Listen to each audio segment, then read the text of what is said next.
ఐరాల మండల కేంద్రంలో గణతంత్ర దినోత్సవ వేడుకలు ఘనంగా నిర్వహించారు. ప్రభుత్వ హైస్కూల్లో ప్రిన్సిపల్ వీబేశ్వరరెడ్డి ఆధ్వర్యంలో జాతీయ పతాక ఆవిష్కరణ జరిగింది. ఉపాధ్యాయులు, విద్యార్థులు జాతీయ గీతాన్ని ఆలపించగా దేశభక్తి, రాజ్యాంగ విలువలు, విద్యా ప్రాధాన్యతపై సందేశాలిచ్చారు. అలాగే ఐరాల ఎంఆర్ఓ కార్యాలయంలో ఎంఆర్ఓ ఎం లోకేశ్వరి ఆధ్వర్యంలో జాతీయ పతాకాన్ని ఆవిష్కరించారు.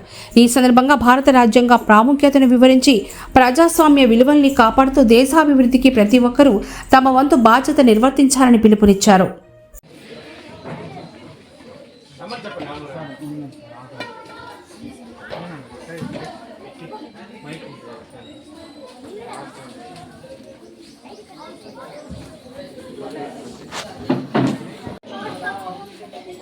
సంపూర్ణ స్వరాజ్యంగా జరుపుకోవాలని నిర్ణయించారు.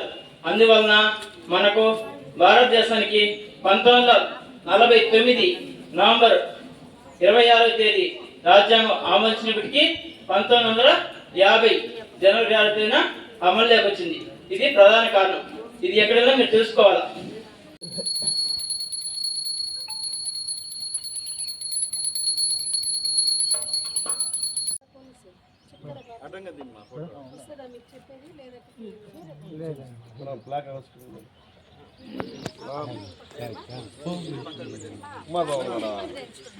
కొత్తగా చూస్తాం ఫోన్ సార్ అంతేముంది మీరే కనుక్కో